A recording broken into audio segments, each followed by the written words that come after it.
So the word that kept coming up today is dis-ease or disease.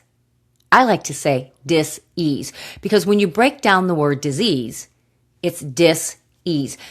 And wouldn't everybody like a little more ease in their life? I mean, think about that. And so if you don't have enough ease in your life, you could be a candidate for dis-ease. Welcome to the Let's Talk Shit podcast. I am your host, Lisa Garrett. I am a wife, mom of 4 boys, 2 German Shepherds, and I'm a gut and psychology practitioner. Look, I know you've done all the things with diet and exercise, and I also know that your health means the world to you. I'm going to show you how your gut health is the game changer to your weight, your confidence, and your stamina. So if you're ready to become the shit in your life, then let's jump in. Hi, everybody. Welcome back to another episode of Let's Talk Shit. I am your host, Lisa Garrett, and it is a gorgeous Monday in Omaha. I am recording this on President's Day. I have Monday hair, don't care. So today alone, I have a laundry list of things that I wanted to do, and in the midst of doing all my stuff, I milled some flour, made some bread, had to run and get some dog food, go to the grocery store, do my workout. I chose to do my workout outside about 10:45-ish because it was like almost 60 degrees then. Felt so great not to be in a gym and just be out in natural light. So awesome. In February, in Omaha, are we kidding? This is such a gift. So in the midst of doing all my tasks on Monday today, I've been listening to some podcasts, and there's one word that just kept coming at me like loud and clear. And I thought, you know what? I'm going to record a podcast. I'm wearing my workout clothes. I have very little makeup on. My hair is a freaking mess, but I've got information that I need to get to you today. And when you get this, it'll be a couple weeks, but you're still going to love it. I promise. So buckle up, Buttercup. Here we go. I want to give a shout out to people who are reaching out to me, telling me they're listening. Kim took me to Maui with her. So I got to sit on the beach with her through my podcast. I'd love to go to Maui. She got caught up there. Hello to the people in the Council Bluffs mailroom. Always listening. Love it. Love it. Thanks to Kelly for sharing it. Love that. Julie, who listens to me on her way to work. My son Joe, he always gives me good feedback. He is so nice. How lucky am I to have a son who is 27 years old and gives me positive feedback on my podcast? Like, how lucky. That's so great. So hello to Joe. And he's like, hey, you've got video. I'm like, yeah, so now you can take me everywhere with you. Just what, a 27-year-old son wants to hear from his mom. Take me with you everywhere. And just thank you to everybody who listens and maybe doesn't say anything, but I get these messages that say, I listened to this episode. And I also want to give a huge shout out to everybody in Simply the Best who listens to the podcast and maybe you don't comment, but when we do our group meetings, you'll say, hey, I learned this in your podcast. So, and to my VIP clients who also bring it up. So I'm so grateful that you guys listen. It means the world to me. We are in 7 different countries, which is weird. Over 2,500 downloads, and we're not even to the 1 year. So, it's fucking awesome. Let's go. Okay. So the word that kept coming up today is dis-ease or disease. I like to say dis-ease because when you break down the word disease, it's dis-ease. And wouldn't everybody like a little more ease in their life? Think about that. And so if you don't have enough ease in your life, you could be a candidate for dis-ease. And I think a lot of us really are candidates for that. I'm checking my watch because my bread is rising. It's on the second rise.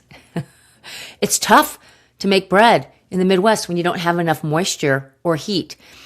And then you have enough heat, but you don't have enough moisture. It's so dry here. So it's taken a while for my bread to rise. So I want to talk about dis-ease and some ways that it could be affecting you that you don't even know. because you can be doing all the things right, the workouts, the clean eating, the yoga, the meditation, the prayer, the deep breathing, the detox baths, the infrared sauna, the red light masks, cold plunge. You can do all these things right, but you could be missing some really key things that will make you go, And there was a song by CNC Music Factory, Things That Make You Go, It was way more upbeat than I just delivered it, but it's a good song. Check it out. Okay, so I had to write down some notes because I had all this stuff. So I do have some notes that, and I'm just gonna put it all together in the way that's best suited for you to understand. First of all, the one thing, actually, there's two things that are completely missing when you have a chronic disease. So whether that chronic disease is, cancer, or it might be a skin issue, an autoimmune disease, osteoarthritis, insulin resistance, Hashimoto's, migraines, anything that is chronic, like it's in your life daily or several times a week. That's chronic, okay? Like I have not been sick since, I don't even know when. It's been years. And I looked at some stats from my spinning classes. Now, keep in mind, in spin class, I'm talking a lot. A lot of times I tell stupid stories, so I slow it down. But my average watts went up by 10 from 2023 to now. Went up by 10. Well, I had to get the J&J vaccine, and I got COVID after that. And I think I had a little bit of long COVID going on because I had some asthmatic symptoms for about a year. And they started, I'm not kidding you, I got the J&J in November, and then because my son auditioned for Carnegie Hall. He was a senior in high school. He auditioned, he got in, we were going to Carnegie Hall. They required everybody to have the vaccine. I was livid, but you know what? I thought, I'm getting it. So I got it. He got it. I was so pissed. And as soon as we got the vaccine, we started a liver cleanse that day. I'm not kidding you. 6 weeks to the day that we both got the vaccine, we both got COVID. And it's just ironic. Think what you want. I'll think what I want. And so, and I wasn't very sick. I had a cold, and so did he. And I think the liver cleanse really, really helped. And so, then shortly after that, I was like, dang it, I have this exercise-induced asthma. What the hell's going on? So I go back to my doctor. He puts me on Singular, and I'm totally I'm not taking it. I haven't used an inhaler for asthma since I was 18. You guys, that's 40 years. 40 years. And why all of a sudden would I have asthma? And it was exercise induced. So my spin class is oh my God, I'm working really hard. And I felt like I was breathing through a coffee straw. And if you have asthma, you know what that's like.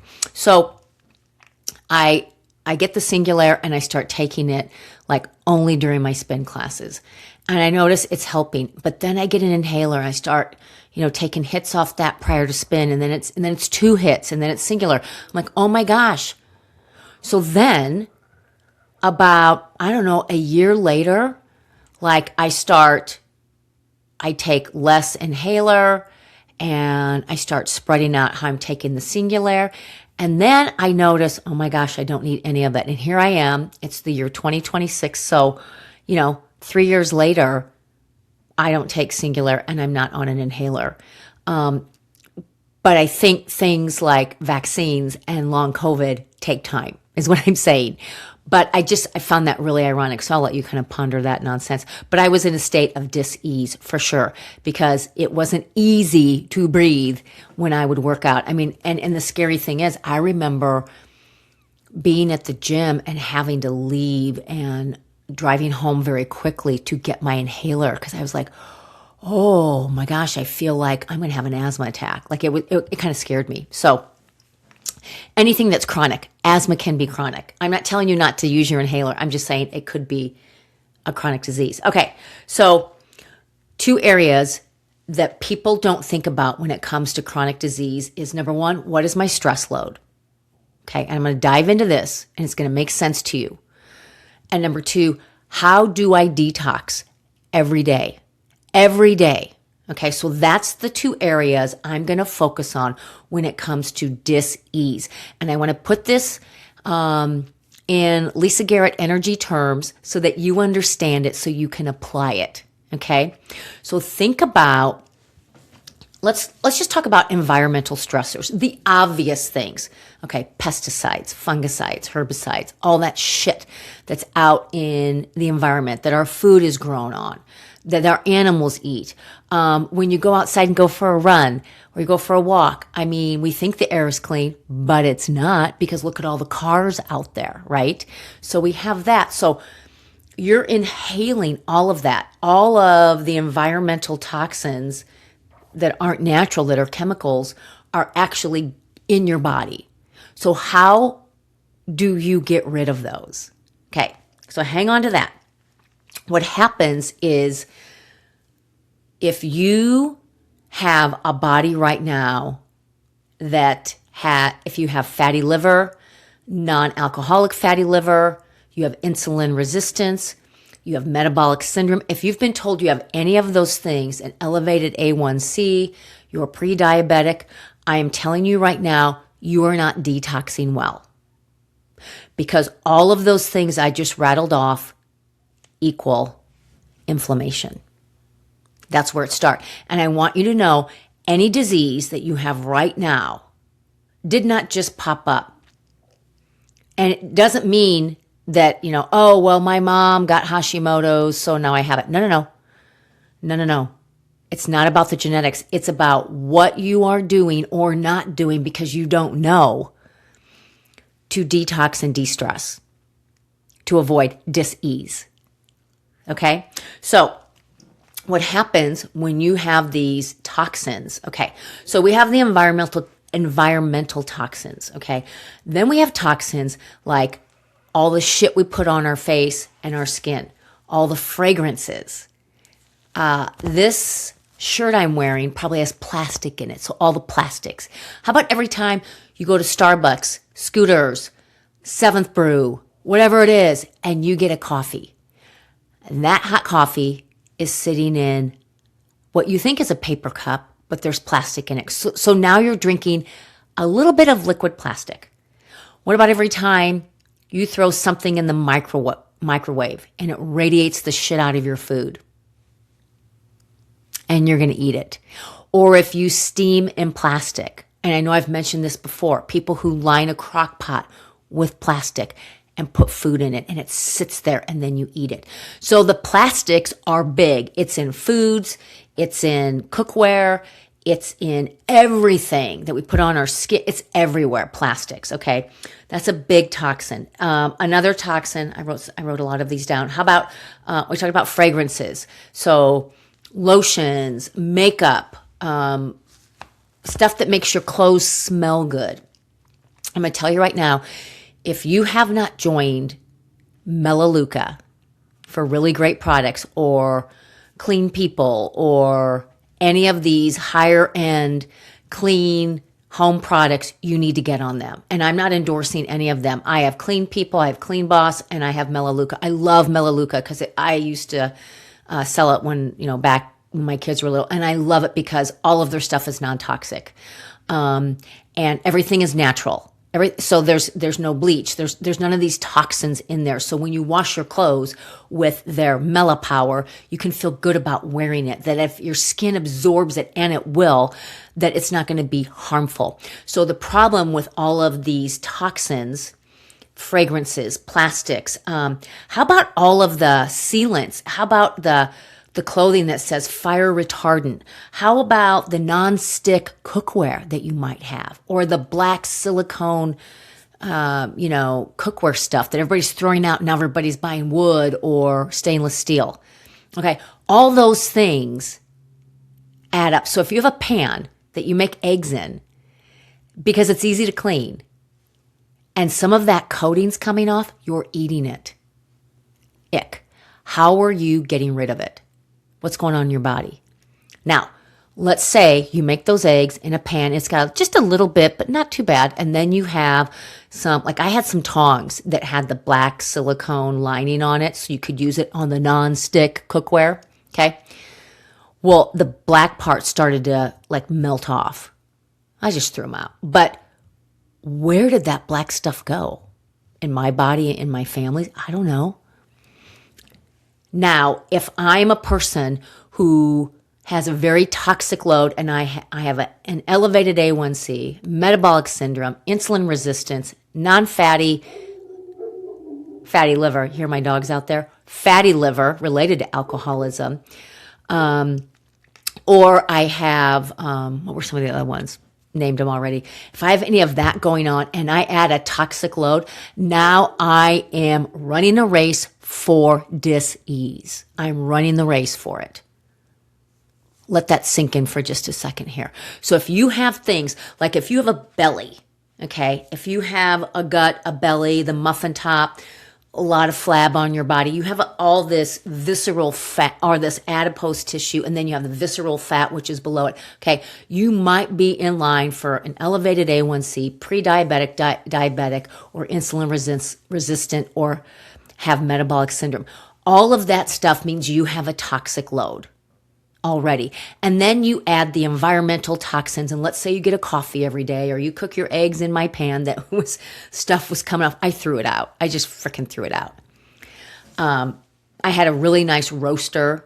It was a Rachel Ray one, and it was the nonstick coating, and it was fine. And then when I went to use it, I was like, oh no, the coating's coming off.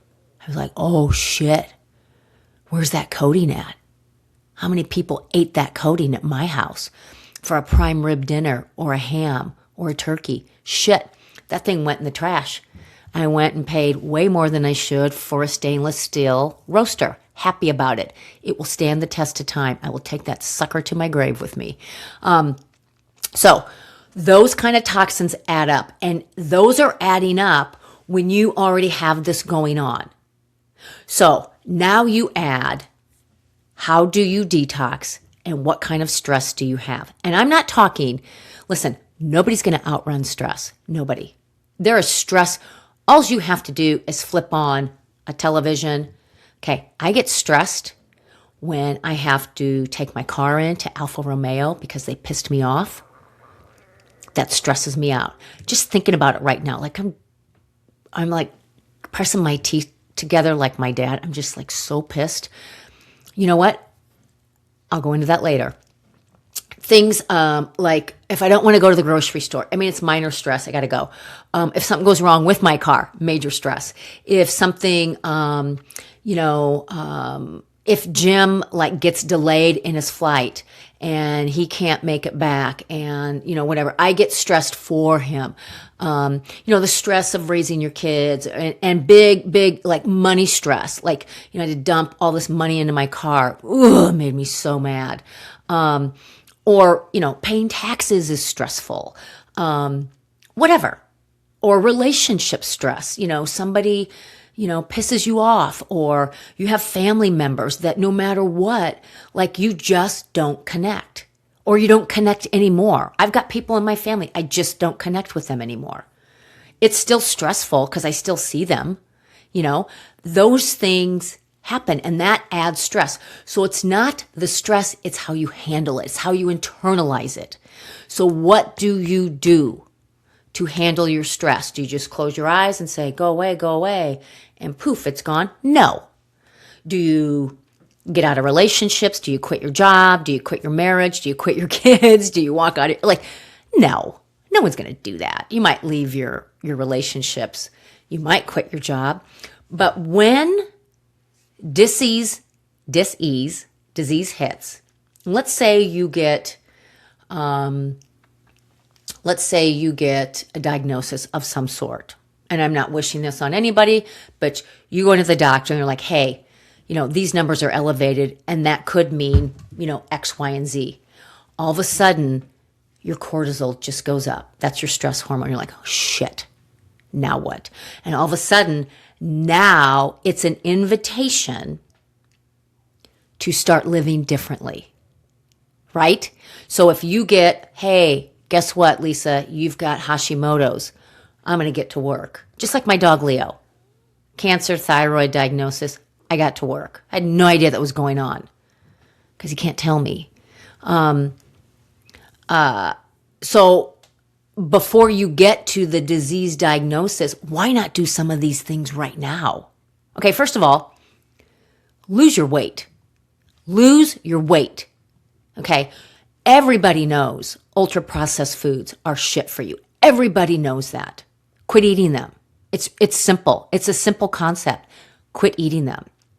And if you can't do that, come and see me and let me give you a nutrition prescription to help you do that. Because I have a couple of different programs that'll clean up your diet, but you have to want to do it. You have to want it so bad. Okay, so lose the weight. Okay, and I'm not going to do a whole weight loss thing. I could, and I will, but first things first, if you know you have 10, 20, 30, 40, 50, 100 more pounds, get busy with that because that right there is going to lower your stress load. Because stress, whether it's physical, too much weight, or mental, I'm worried about this, that, and the other thing about the world, it's all the same in your body. Your adrenal glands don't give two shits what you're worried about. All your adrenal glands do, and they are these two little walnut-shaped glands that sit on top of your kidneys. They secrete cortisol. So every time you get that, like you're running from the, you're running from the tiger, whatever it is, that fight or flight, every time you get that, or that shock, I was out walking my dogs today and I got that and it hit all the way head to toe. And, I don't have headphones on. If I do, I keep the sound down because I need to know what's going on around me with these dogs. And they're fine, but they will kick ass and take names if someone or something approaches them. And I do not outweigh them. They outweigh me and they will take it to church. I'm just going to say that. So out of my right ear, I heard this yapping dog and it sounded like it was coming towards me. And I turned around and that little moppy dog was behind the fence, thank God, but I thought it was coming towards me. And I'm telling you, I felt like a lightning bolt through my body in just 2 seconds. That's that cortisol, that epinephrine, run kind of feeling. Cause I was just like, in my mind, no. Cause if a little dog comes at me and Leo and Rocky, it is not going to end well. I'm going to fight really hard to break it up. Probably going to get bit, but I do not like to see dogs in pain, and I don't want to see my dogs destroy a dog, but if it's them against a little dog, it's just not going to go well. It's not going to go well. So that fight or flight feeling, when you get those, and maybe yours isn't that severe, and maybe just, open your phone and you see an email, what? Or you get that phone call that someone has passed away. What? It's the same thing. It's just how much cortisol your body's willing to release to let you handle the stress. But you have to come down from that. You have to come down. You have to know every time that cortisol goes up and you get that, you got to come down. It's how you deal with your stress. You got to come down from it. So think about some ways. One of the things you can do, take a deep breath. That's what I did. I was like, oh, thank you, God. No, little dog. Thank you. And I looked at my dogs. I'm like, let's go. And I just changed the whole vibe and I started going into gratitude. Gorgeous day. Thank you. I'm grateful I'm out here. I'm grateful that dog was behind the fence. And I just jumped into gratitude. I have to go into gratitude when the going gets tough because otherwise I become the crazy of the fucking chaos. And I don't need to be chaotic in the midst of already established chaos. Okay. So in my mind, I go into gratitude. I'm grateful I'm here. I'm grateful for the day, all that thing. That brings my cortisol down. It really does. So that's something you can try. Deep breathing helps. Movement helps. We started walking right away and I started walking just a little faster just to kind of shake it out. Sometimes just shaking your hands like this if you're watching me, shaking your arms. Just that movement kind of rewires some of those neurons in the brain right away. That stuff helps. So it's how you internalize your stress. Now that's the immediate stress. Let's talk about the traumatic stress, your past trauma, or chronic infections, or any of these plastics and all this stuff that's out there. How do you mitigate all this? First of all, stop buying coffee from places. You don't need to do that. Make it at home. I'm just going to say it. And don't use K-cups. Ridiculous. Again, you're drinking liquid plastic. Don't use K-cups. Get a coffee pot. And don't use stupid little filters. Like, I use a French press. I'm kind of a coffee snob like that. My daughter-in-law has the big old coffee maker. She's a lovely barista. She's really good at it. And put less shit in your coffee, less sugar. If you like your maple syrup in there or your honey or your stevia, use a little less, and get those calories elsewhere from food. I mean, pure maple syrup and raw honey, that is food. That's okay. But if you're putting a lot in there and your coffee tastes really sweet, start backing off of it, okay? Because that's going to raise your blood sugar at a time you really don't want it up. So it's all about how you handle the stress. Let's talk about some past stress. So if you have stress from childhood, or you have stress from, let's say, some kind of trauma. You've had, I'm going to have to plug my computer in because it's going to go, my battery's getting low. Please hold. There we go. If you have stress from childbirth or abuse, emotional abuse, like hard trauma, maybe your trauma was getting fired. Maybe your trauma was a relationship that broke up, you and your best friend. Maybe the trauma was moving. Maybe it was an illness. Maybe it was a surgery. And there's a lot of people who've had plastic surgery or breast cancer, and they've had their, breast removed. That's traumatic. Or they've, lost, a gallbladder or something like that. Or they've had a seizure, or they had a really bad illness. The thing is, these things can be traumatic. It doesn't mean, listen, if it bothers you and you remember it and you developed an aversion to it, or like I had 4 C-sections, I considered that to be traumatic because I remember feeling so broken. Like, oh my gosh, I never had a surgery in my life till I had my kids, and then I had 4 C-sections. And it just became like, oh, we'll just do a C-section. I was like, okay. And then I didn't realize how shitty I would feel for a couple months, and how long it took me to come back from that. And, the terror the next time I had a child of having a C-section and what I had to go through, because now I knew it and I had to do it 4 times. And so it just brought back all these emotions of, they're going to just freaking cut me in half, and, I'm going to take my organs out. Hopefully the baby's okay. I hope I live. I had to sign all this paperwork that if I die on the it's the whole thing is just like glossed over. Like, oh, we're just going to do this little C-section on you, get the baby out, and you'll be good to go. We'll see you in your recovery. Oh, bullshit. It's fucking scary. And it's traumatic. A nurse told me there's 5 layers of stitches with a C-section. That's a lot. Okay. And the doctor pulls the baby out. All my kids were born fine, which is great. They have, 10 fingers, 10 toes. They're awesome. But I didn't feel great. And then you're on pain meds and anesthesia, like all that. So if you've had any surgical traumas, those things count. So how do you deal with that? How do you deal with that? What about like emotional trauma? Maybe losing a parent, losing a friend, losing a spouse. Things, one of my sons, he lost 5 people to suicide between middle school and high school. 5 people that he knew. That's a lot. Trauma. A little bit of okay, suicide's one of those things that no one can wrap their head around. But kids, how do they wrap their head around it?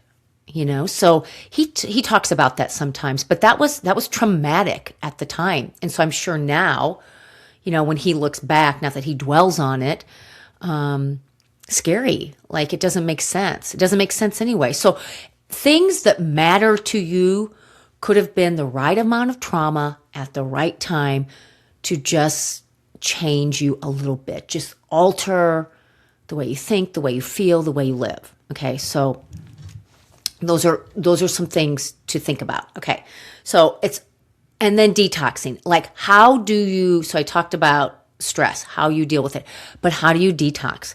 So I wrote down some things and I want to share those with you because you have 2 phases of detox and they're going on like a teeter-totter all the time in your liver. Okay, so if you have, first of all, if you're not going to the bathroom every day, you need my program because that's could be roped into trauma, but also is roped into detox. So there's phase 1 and phase 2 of liver detox. I'm not going to go all into the ins and outs because it won't matter. Here's a great analogy. Phase 1 of liver detox is like taking trash and breaking it up into little pieces. That's what phase 1 does. And that could be like environmental toxins, excess hormones, synthetic supplements, all the shit that your body can't use. So it's like the recycle gets all compacted. So think of a compacted recycled piece of trash and then it gets broken up. And then phase 2 comes in and that's really where the magic is because that's when things start binding, okay? And they get rid of it or your liver gets rid of it. And it's like putting the trash in smaller bags and taking it to the curb to get rid of it. And then you excrete it. Okay, the garbage people come and take it or waste management comes to take it and away it goes. So there's phase 1, breaking it down. There's phase 2, binding it, putting it in the trash bags, taking it to the curb. And then when you excrete it is when waste management comes and gets rid of your trash. If you aren't going through all those phases every day and the excretion you're in control of, then we need to figure out why. Do you have food sensitivities? That's a toxic load. Do you have too many environmental toxins? Are you burning candles in your house? Are you lathering up with all kinds of perfumes and fragrances? Those kinds of things add up in the body. Are you taking a boatload of synthetic supplements? Are you taking, synthetic hormones all over the place? These are things that need to be, thought about. And so phase 1 and phase 2 of liver detox is like a teeter-totter. They're always working 24/7. But the best time for phase 1 and phase 2 to work is when you sleep. And that is something you have control over. You need to get out of the light, get out of the blue light, and do the 3-2-1 method for sleep, which is 3 hours before bed, no work. 2 hours for bed, turn off all your electronics. 1 hour before bed, start your bedtime routine so that when you get into bed, you can sleep well. Cover up all the lights in your room. All the lights. Get your phone away from your head. Put it face down. Put it on silence. Let the world turn without you and sleep because that is the best investment in fighting dis-ease. Is how you sleep. Your body needs to reset and repair, and it doesn't do it during the day. It does it when we sleep. But phase 1 and phase 2 detox are constantly teeter-tottering all day long. Phase 1 starts to finish. Phase 2 hops in. So every time you eat, every time you drink, every time you move, phase 1, phase 2, and then when you finally lay down and go to sleep. If you are a light sleeper, a shitty sleeper, or you work at night, you are on the road for dis-ease. You have to sleep. I heard a doctor say one time, and she is a plastic surgeon. She said, "I'll sleep when I'm dead." And I remember thinking, you might. I'm going to sleep now. I want to live a long time. And sleep's always been a thing for me. Now, when I had my shitty gut health, I wasn't sleeping. I had insomnia so bad. It was awful. My dad would say, read the Gospel of Luke. It'll put you right to sleep. Oh my God, I didn't have the bandwidth to read that. What? I just rearranged my closet when I lived at home. Or I'd go run. Stupid. But now, man, I'm a bear if I get woken up. I protect my sleep so much. I don't it's my second job really, is to sleep good. Because I know, so me having celiac, for years, none of these things just, pop up. They're years in the making. Cancer's years in the making. Okay. It's not just one thing. It's a combination of a lot of things that all fall into place. And then pretty soon you get a diagnosis. But right now sleep, detox, and stress, how you handle all of those things. And I want to talk about exercise because exercise is one of those things that everybody thinks, oh, it's so good for you. It is very good for you. It's always good to move your body, but it's the kind of exercise. What is the right exercise for you? If you're out there running marathons, doing HIIT exercises, Orange Theory, F45 till you're blue in the face, high heart rate, you are building up so much lactic acid in your body. How are you getting rid of it? When you burn fuel, you got to know how to get rid of it. I didn't know that. I was running marathons in the midst of not even being diagnosed with celiac. So this goes back to the point I was going to make. I had 20 years of shitty health, and I topped it off with training for marathons. Marathon training is 15 weeks. 15 weeks of long distance running. Poor sleep. Okay, check that box, poor sleep. So first of all, I had an autoimmune base, didn't even know what was going on. Enlarged heart, didn't know what was going on. I layered it with running marathons. I ran marathons and other road races for 10 years. Running was my love. Jim would come home, I'd go for a 40-minute run, in the middle of the day, even though I did a 3:30 a.m. run. Ridiculous. So now I'm overloading. So that's that physical stress. Overloading. How was I getting rid of all that lactic acid? I did have a BM every day. I had a BM every day because I had celiac. So I was like literally almost shitting my brains out. What? That's not right. That's not a normal, but I was eliminating. So you have to know, how am I getting rid of all my toxic load? First of all, you have to go to the bathroom. The best way that you can help your body is to do a gut health program because everything gets processed through your gut or through your skin. Your skin is your largest respiratory system of your body. So if you're putting tallow on your skin, good. Olive oil, coconut oil, good. Those are foods that gets absorbed. Your body's like, thank you. But if you're putting sunscreen, I put SPF 95 million on my skin. No. Toxic. You're absorbing that. Okay? How are you getting rid of it? If you're, spraying yourself with all these perfumes and all these, beautiful lotions, how are you getting rid of that? Makeup is toxic. I love to take days where I don't wear any makeup, just give my skin a break. Or sometimes I just put on makeup to show up here and then I wash my face and get it off. I don't want it on my face very long. So sleep, toxic load, stress, detox, all comes back to gut. Gut health is the biggest bang for your buck to handle all of them because gut health is linked to detox. It's linked to stress management. It's linked to toxic load. There are no toxic foods on my program. Okay. And when you start nourishing your gut will tell you, hey, I don't want any more toxic foods. I'll take the good stuff, please. And then when you do eat a toxic food, your body's like, sit down, take a seat. I don't like this. You get a headache, get a sinus infection. 2 of my VIP clients in the last 5 days both tell me they never get sick, and I believe them. Both of them messaged me within 24 hours of each other, and they don't know each other at all. I have a head cold. I was like, what is the irony of that? So they do, some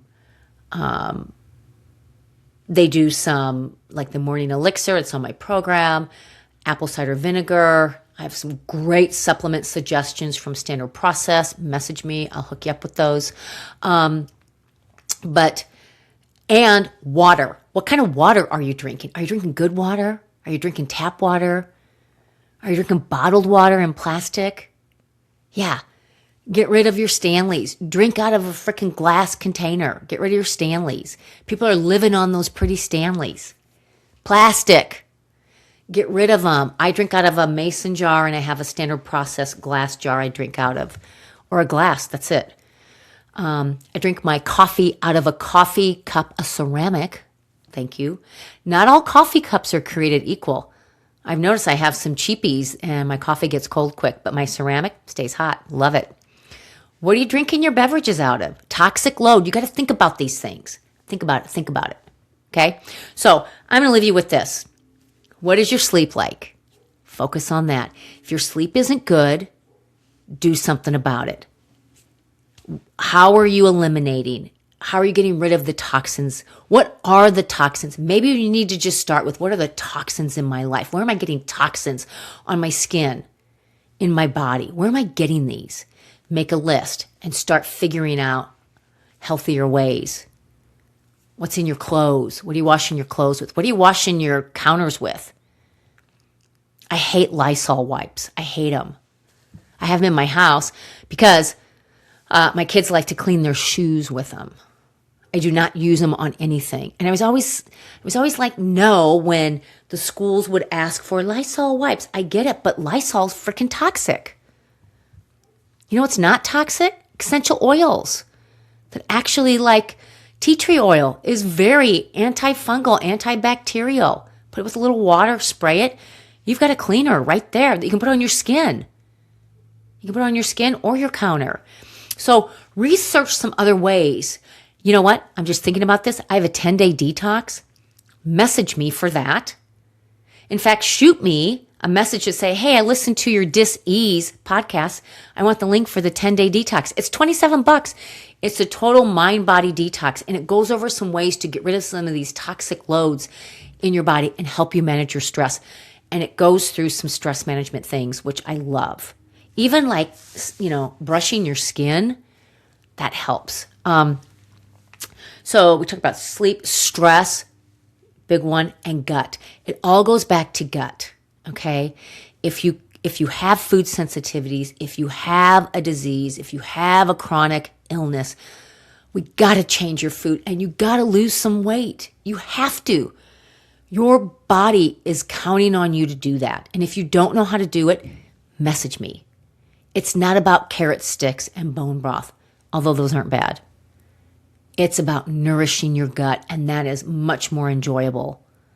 I just got a text this morning from a friend of mine who said, hey, I just want you to know, and she had terrible, SIBO, and she said, I'm doing really good. I have more good days than bad days. What are some of the supplements that you think I should use going forward? And now I'm able to have sourdough. I thought, oh, isn't that living when you can eat sourdough and it digests well? I mean, this woman went through the ringer for a long time and then it got into my program and things flipped around. It took a while. She did Simply the Best and upgraded to VIP. And let me tell you, it was a plug and play of timing and supplements and food. And now and calming down the nervous system. That was a big one. But it all came full circle. And now she has more bad days than good days and can eat sourdough. And her world is getting bigger with food. So it's just like, oh, it made my day. I love it, love it, love it. So share this with a friend. Everybody knows somebody who could use this podcast. I always share podcasts. Anytime I find something good, I send it to people I love because I want them to be around with me, right? We only have one life, right? I've said this before. Welcome to this thing called life, like Prince said.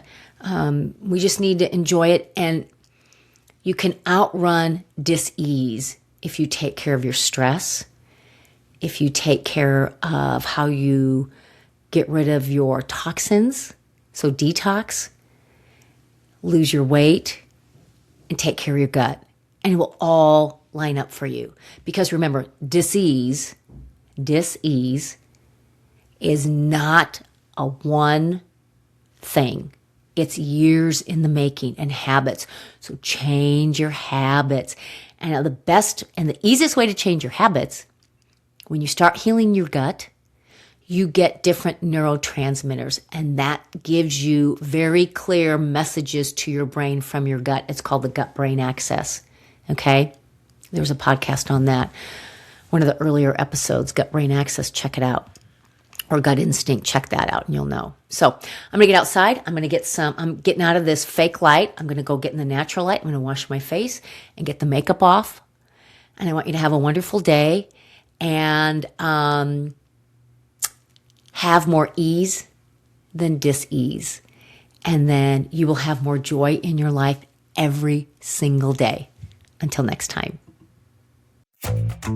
Hey, before you go, would you like to receive my ultimate gut repair guide for free? This guide has everything you need to know about leaky gut, what's causing it, how it's affecting your daily life, a meal plan, and 5 ways you can start healing your gut today. This is the same framework that my VIP clients use when they start healing their gut. It's amazing.